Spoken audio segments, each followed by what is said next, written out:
All right, hello everybody, and welcome to your daily lighting critique. We've got we've got multiple submissions today by two people. We've got one by. Oh wait, go ahead. Oh, okay. We got one by Carolina. We got a few by Andre. And we are going to start a new thing. All right. Oh, Andre, would you mind putting yourself on mute? There's just a little background noise. Oh, No worries, bud. And then feel free to unmute yourself to give whatever notes you would like. So let me just go ahead and put these together into one image so I can A/B these. So we've got this reference here, again, Blade Runner. We've got the newer one underneath here, a little bit of desaturation, a little bit of eye reflection, lots of good things going on. And I think it's looking really great. Like, I think it's looking really, really strong. A couple of... There's the first thing that stood out to me was when you're looking at the reference was just how kind of like that blue haze in the background. And I think the desaturated look works really well on the character. I think we need to work in some of that blue back into the background a little bit. And that might have been that might have been my note taking it a little bit too far. But I think getting some of that cool background back there will help. Even though the character's skin tones are more desaturated, just having that little bit of warmth back there, or a little bit of coolness back there, will help make the character's warm tones pop off a little more. So I would lean towards that. The character lighting herself looks great. This note in here about that being too dark in the last iteration is it's a really, really tricky note because you want it to be dark, but you don't want it to be like that, that bulletproof, like that super black. And you found that balance really nicely. Where I'm still convinced that that's still a very dark value, but there's enough detail there that's not distracting me from the face. It's great. That was a really good one.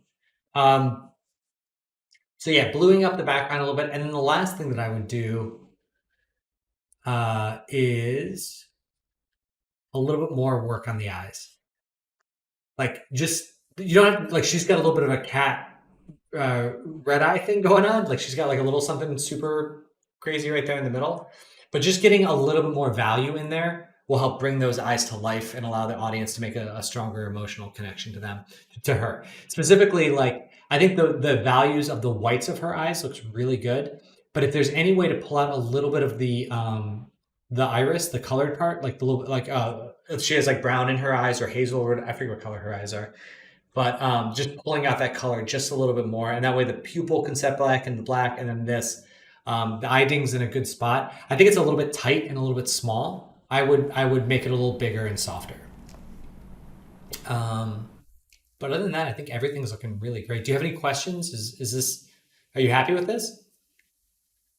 Yes, I want to ask if you can repeat the last note. Oh yeah, for the eye dings, the little highlights. Yes. So I think that what you have here is good. If it was like, if she was being lit by a very strong light, that's like with a small source, like if she was on stage and this was a spotlight, then I think that those would work great.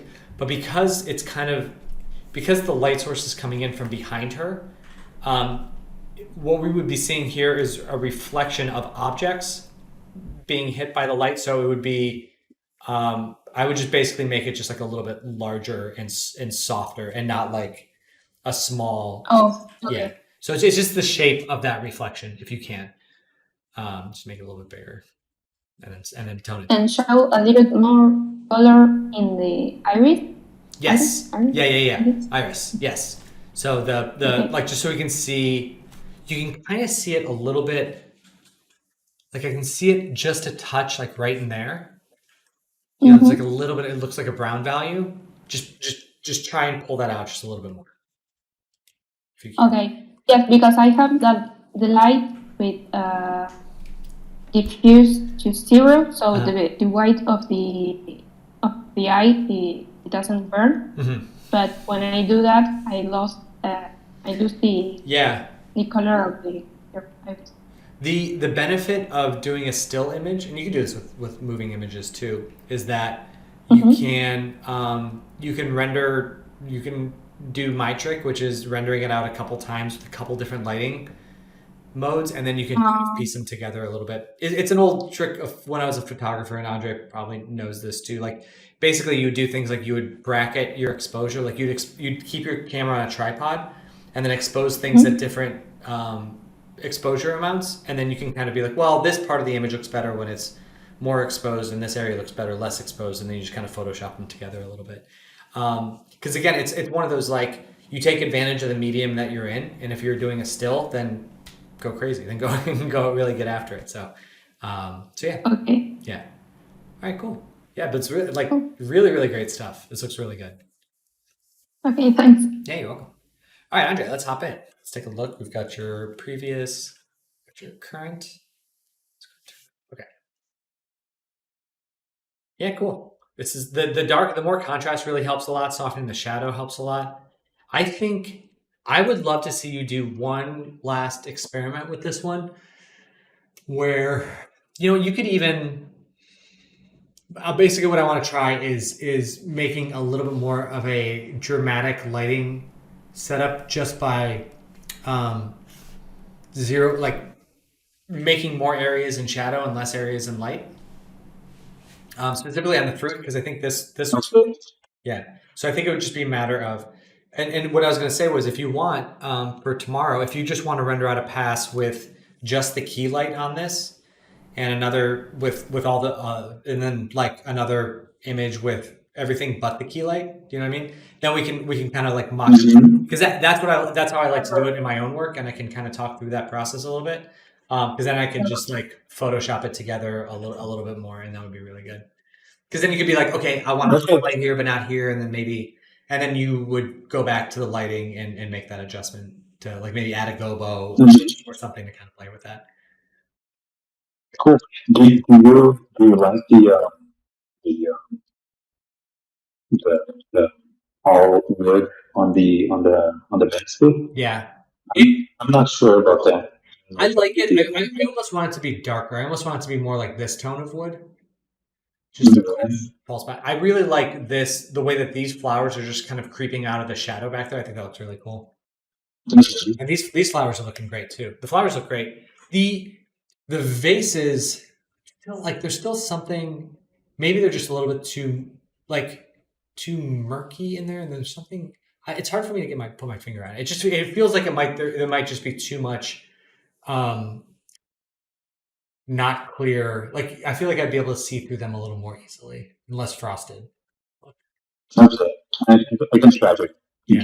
Just give it a try. If it looks dumb, your eyes refine at this point. If that's a terrible note, just ignore it. Yeah, I think that's it for this one. But this one, yeah, it's coming together well. Cool. This one. Let's see, old versus new.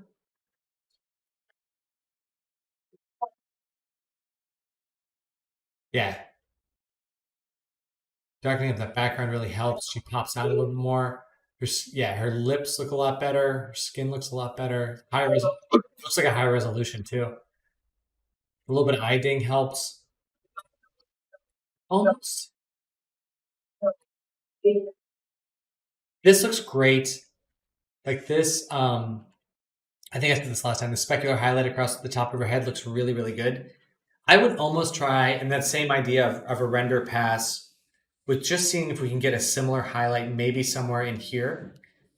Just because like the screen left side of her hair looks a little bit diffuse, but it looks really good at the same time. So just like that would just be like hey, let's see if we can make it even better. Sweatshirt looks great. Yeah, everything's looking really good. I think that this part right here is a little bit bright. I would almost take down this, what it's called. It's like a chair rail. I forget what they're called. Anyway, that part, that the white of that, I would take down that color back there. And if that means taking it down overall, I think that's fine. Because again, we want that to be a little bit more in the background. Okay. And I would consider darkening outside as well, just because it's not like unless it's crucial to another part of the story or it's like matching things up. I think compositionally it might look better if that was just a little bit darker back there. Mm-hmm.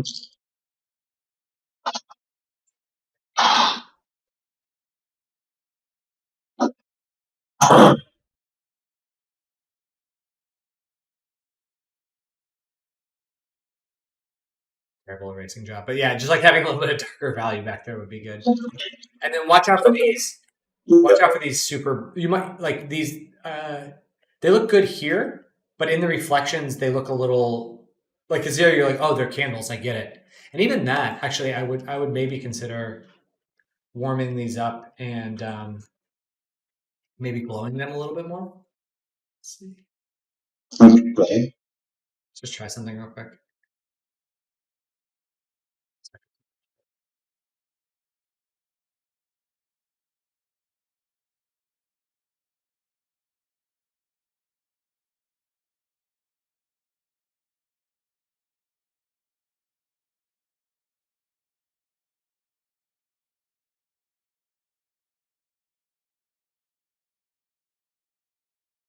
But so that feels like they're light source, and then kill those bright points of reflection. Because I think everything kind of filters down. Okay. Yeah. Yeah. But again, I think it's been really good. Cool. Yeah. Yeah, she looks great. I mean, the main thing that you're working on, the character lighting looks great. Like her, there's some really just to identify a few things that we used to for characters on films. Things like you want the brightest thing on her face. You want to be her eye whites, which you've got. You want to make sure that the eye whites and the teeth color generally match up. You want those white values to be somewhat the same, and they're like pretty dead on. Making sure that there's like shadowing from her hair onto her forehead looks great, but not distracting. Like lots of like it all just like you can see into her mouth a little bit, but it's not like glowing in there. See a little bit of like it's all like functionally working really well. The glaring, basically, I'm saying the glaring things that like you've got that professional polish on it, which is on the character itself, which looks really good.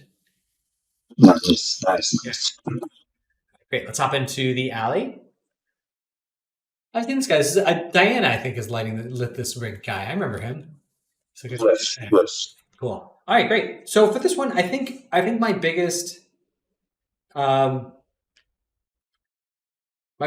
when I looked at it is that I think there's too many light sources in shadow directions.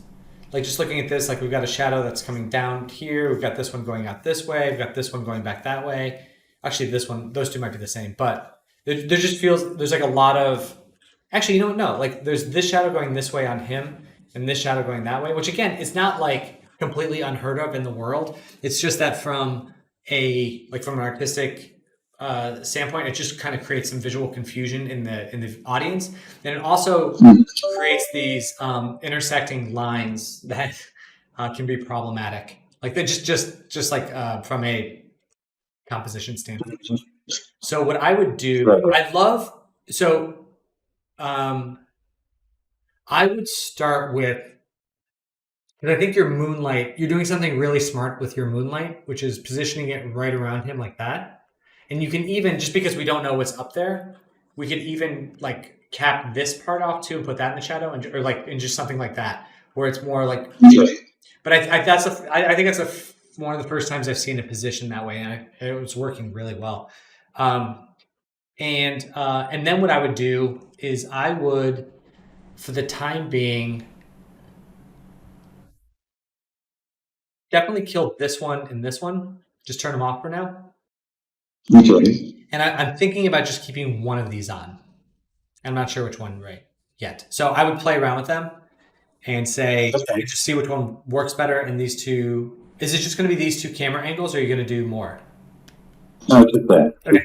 Yeah, so basically whatever looks better on this one, and then get it to work in the further out. And it might just be like the mood that you're trying to create. This one will create a more dramatic thing, and this one would be more like traditional beauty lighting. So really just how you want this character to be perceived.